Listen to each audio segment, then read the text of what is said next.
간단한 자기소개.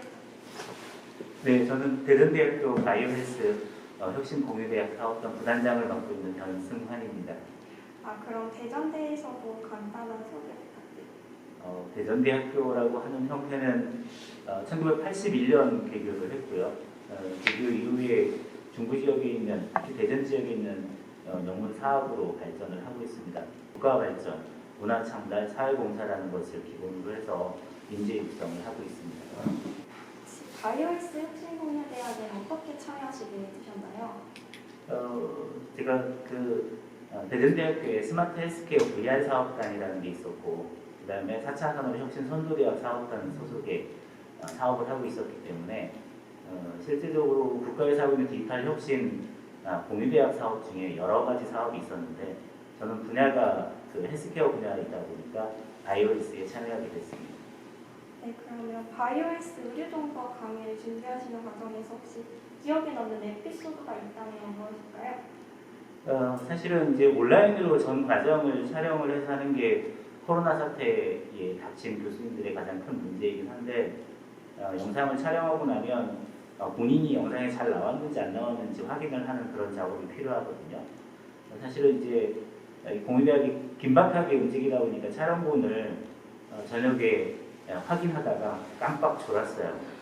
졸다가 손에 들고 있는 USB로 이렇게 얼굴을 보가지고 얼굴을 열방을 꼬맸습니다.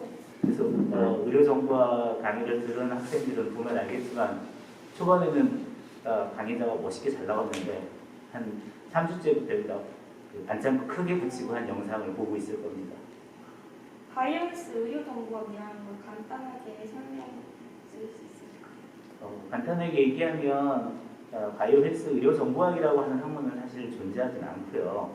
보건의료정보학이라고 해서 전국적으로 강의가 진행되고 있는데 이제 그 분야 중에서 저희가 보건 분야, 의료 분야에 대한 형태 중에 컴퓨터를 활용해서 어떻게 전산화시키고 정보화시키고 하는 것이 의료정보학입니다. 그 중에서 이제 저희가 바이오헬스 공유대학을 하고 있기 때문에 바이오 분야, 헬스케어 분야에 대한 형태를 조금 더 포함시켜서 지금 의료정보학을 강의하고 있습니다. 바이오헬스 의료정보의 중요성을 환자의 입장에서 그리고 보건의료 관계자들의 입장에서 본다면 무엇일까요? 환자의 입장으로는 그렇고요. 사실은 이제 전 국민 입장으로 가야 되는 거거든요. 우리가 보건 분야라든지 의료 분야 형태가 있고 특히 병원 같은 데 있어서는 우리가 병원을 가면 실제적으로 모든 게 전산화되어져 있고 컴퓨터화되어져 있으니까 우리가 생활하고 있는 보건 분야, 의료 분야, 바이오 헬스 분야에서 컴퓨터가 어떻게 활용되고 있는지를 가미하는 그런 교과목입니다. 그러면 혹시 교수님께서 강의를 찍을 때 가장 중요하게 생각하시는 게 있다면 무엇일까요? 이게 온라인 강의이기 때문에 그리고 강의잖아요.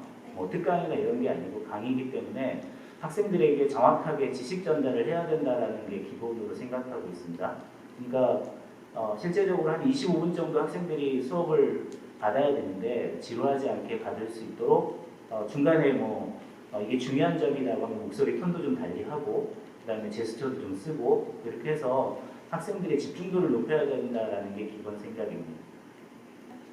바이오헬스 혁신공유대학 교과목 중에 이거는 꼭 들었어야 한다고 생각하는 교과목이 있다면 무엇일까요? 교수님의 원칙을 뽑아주세요. 바이오헬스 진로 설계가 가장 중요하다고 생각합니다.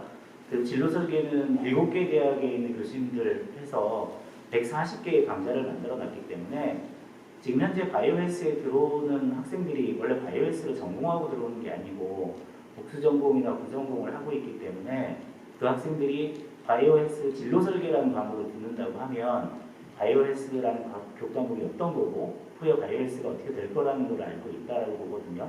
그래서 저는 단순하게 2학점으로 끝나지 않고 학생들이 한 그 140강좌를 다 들어봤으면 하는 게 제일 좋다고 생각합니다. 바이오헬스 의료정보학을 듣고자 하는 비전공자 학생들에게 전할 꿀팁이 있으신가요? 꿀팁이라고 하면 본인들이 이제 병원을 가거나 어쩔 수 없이 입원할 경우가 있다고 하면 병원에서 이루어지는 그 의료진들이나 그런 병원 관계자들이 컴퓨터를 어떻게 활용하고 있는지를 한번 잘 본다든지 하면 의료정보학을 듣는데 아주 쉽습니다. 그러니까 본인들이 병원에 내원해서 진찰받고 나오는 데까지 일련의 과정들이 사실은 의료정보학에 있는 내용들이기 때문에 즉 병원에서 컴퓨터를 어떻게 활용해서 이용하고 있구나라는 걸 유심히 본다면 의료정보학 공부하는 데 아주 큰 도움이 될 겁니다. 바이오 리서칭 공유대학의 장점 그리고 개선해야 될 점이 있다면? 장점은 일단은 어찌됐든 7개 대학에 있는 교수진들이나 교직원들 그리고 학생들이 협업을 해서 한 학기를 잘 마무리했다라는 거는 뭔가 공통된 팀워크가 있는 것 같아요. 그건 진짜 잘 됐다라고 보고 있고요. 단점이 있다라고 하면 너무 빠른 시간 내에 세팅을 하다 보니까 아직도 학생들이 만족하지 못하는 상황이 있을 수도 있다라고 보고 있습니다. 그래서 이 부분은 계절 학기가 지나면 좀 정확히 세팅되지 않을까라고 보고 있고요. 그 다음에 공유대학에서 제안했던 그 교육 환경이나 혁신에 대한 형태가 아직 7개 대학에서 활용을 하지 못하는 부분이라 이게 학생들한테 아직 전달이 되지 않는 부분이 좀 안타깝다라고 생각합니다.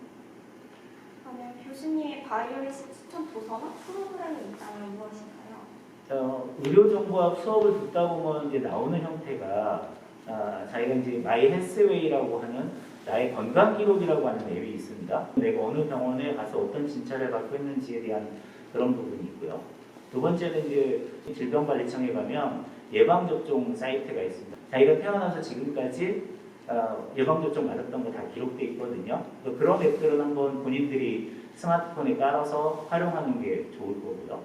그 다음에 이제 도서 같은 경우는 매년 그 트렌드를 소개하는 책이 있는데 그게 이제 바이오 트렌드라고 해서 지금 현재 바이오 헬스케어 분야라든지 의료 분야에 있는 어떤 이슈나 미래지향적인 형태의 부분을 확인할 수 있을 겁니다.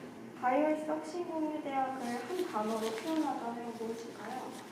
저는 어차피 공유대학이기 때문에 공생이라고 보고 있습니다. 삶이라고 하는 형태로 보면 같이 공유대학을 통해서 건강한 삶을 유지할 수 있는 아니면 건강한 대학을 유지할 수 있는 공생이 됐으면 좋겠습니다.